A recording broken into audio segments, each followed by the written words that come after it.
I've been super bullish on Antonym from the beginning. Here is a video I did on the 2nd of January talking about Antonym and breaking it down when no one had any information or details about Antonym. Since then, they have absolutely rocketed up when it comes down to their hype around the project. On Twitter, they've got 235,000 followers on Twitter and their Discord is locked, but there's 26,000 people in their Discord. This project is super locked off, it's super exclusive. Now I want to butt in really quick and say that I'm going to give a background about some information. If you want to get straight to the price details, down below there are chapters. You can literally go right down there, look for it says price prediction and get straight into the price prediction.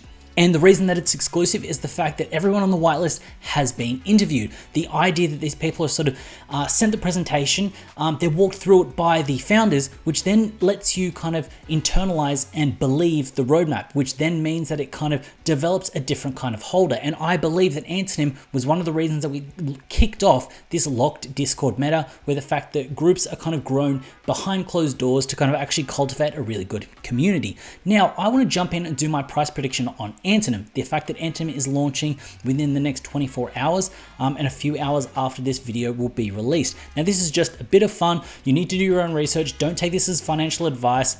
This is just a guess when it comes down to price predictions. Now, what I want to touch on are some aspects that support some data that we can actually derive things from. Antonym has 235,000 followers on Twitter. Invisible Friends has 514.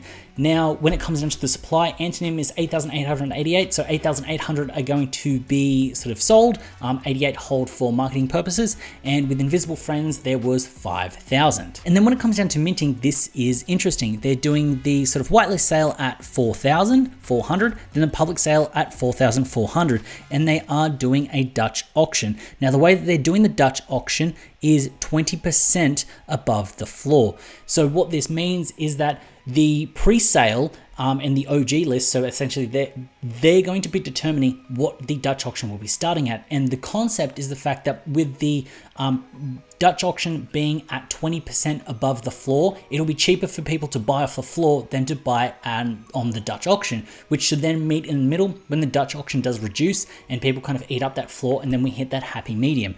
Now, this is an interesting concept. I know Dutch auctions have had a bunch of kind of sort of shade thrown at them recently. So this will be an interesting concept because they're not kind of throwing out a really large number, but it is going to be interesting because the word Dutch auction does kind of not resonate well with people in the community currently. Now, something I also want to touch on is hypebeast. So they're really big in sort of fashion and that sort of streetwear culture. What is crazy is that if you actually have a look on their Instagram, they've got a post on Antonym. So what makes me excited about Antonym and what makes me think that it could turn into a blue chip is the fact that it's getting media coverage outside of the regular realms that we're currently seeing. It's transcending what NFTs are.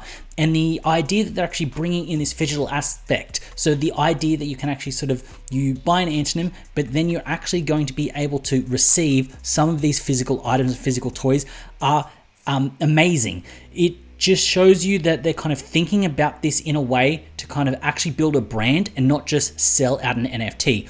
So the reason I kind of want to touch on this is the fact that Antonym is transcending what NFTs are and going out into that aspect and that kind of culture, which is then playing into it. So the thing about Antonym is that you're coming into the project thinking, oh, how much money can I make and what can the flip be? And there's a little bit of doubt put in your mind going, should I sell this? You go into it with one thought and you leave the presentation thinking something different. You're questioning what you previously believed when it comes down to what you would do with it. And I think this psychology is going to play differently into the actual kind of sale and the price movements of it, because yes, people are going to be motivated by money, but if they've built an emotional attachment and an emotional connection, not just with the project, but with the founders themselves, because they've actually kind of sat through this and asked questions and got information, I think that is a big driving force that should then push this forward further. So for Antonym and my price prediction, I want to touch on Invisible Friends. So on Icy Tools, we can actually see what happened with the mint and then after the reveal. So we can see here that there was a crazy fluctuation. Now this will always happen. It then dips down. But what you can notice here is that it almost hit a resistance at 9, dipped down, and then it kind of ended up sort of trailing off after the reveal. Now, another metaphorical spanner in the works is the fact that Cartoons is minting essentially an hour before Antonym. So we can see here they've got 70,000 followers, and this is a new Twitter account. Now, this project is relatively hyped as well. And then to throw something else into it, another project that's also got a bit of hype is Rubber Duck Bath Party, and they're also minting essentially 10 hours beforehand. So essentially you've got 3 projects that are all going to be taking liquidity out of the market when it comes down to what people are going to be shopping for, especially on the secondary market. So when I kind of get into these price predictions, I'm taking into account the fact that there are other projects that are minting, and this will actually play into it. So when it comes down to my price prediction, I have spoken to some people and they've kind of thought it would sit around the sort of 1 to 2 ETH mark, and others have gone the 2 to 3 ETH mark.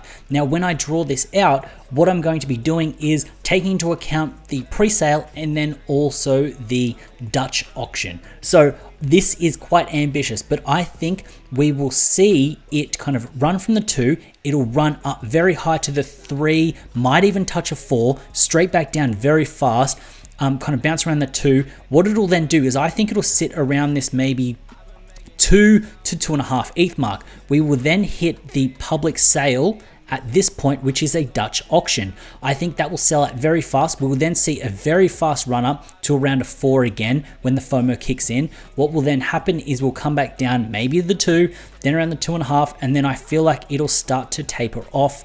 Then we may have a little blow up to around that 2.5 ETH, which will then kind of coincide with this, and then we will get to reveal. The reason that I think this is what's going to happen is there'll be some initial FOMO in the beginning. I think the 3.5 to 4 makes sense.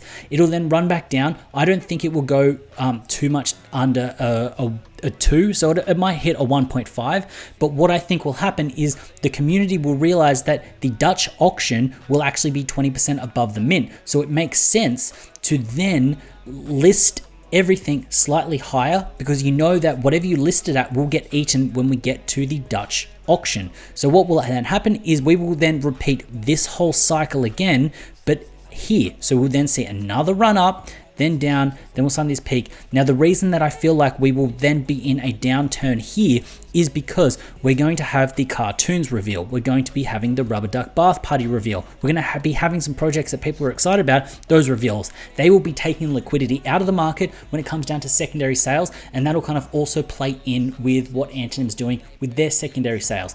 Also, another factor is the fact that we are in some interesting market conditions. Projects that are good are minting out, but the mint price isn't kind of, the secondary price isn't too much higher than the mint price. Some of them are doing quite well, but we're not seeing the crazy 1 to 2 ETH run-ups that we would have seen previously in a bull market. So I think combining the market sentiment right now, along with the fact that there's some other projects minting at the same time, that's why I get a chart like this. I do think that once we get to the reveal, this is when we are going to get something that's very crazy and very interesting. Now, I will touch on here, I think it will be at a 1.5 to 2 ETH mark for the reveal. That's where I feel like it'll be kind of sitting there. So that is my price prediction for Antonym. Now, like I said in the beginning, this is just a bit of fun. This is like me putting money on a horse that has a fun name and just seeing it run with a couple of beers. This is just kind of taken as a bit of entertainment. This is me kind of trying to front run the market. The reason that this is going to be a very hard price prediction for me is that I haven't seen the mint and the Dutch auction that is 20% above the floor before. We haven't seen this play out. We also haven't seen a mint play out that is essentially a whitelist that is all interviewed people that are going to essentially be diamond hand holders. So this is where it gets very interesting, and so there's some dynamics at play. The reason I like this is that if this actually does take off and do well, this might be how Dutch auctions are played in the future, and this could then be a leading indicator for what we can see in the future. So I hope that you found value in this video. If you did, please consider hitting up that subscribe button, and while you're down there, also hit up the like button. As always, it's been a pleasure having you with me. I look forward to seeing you in the next one.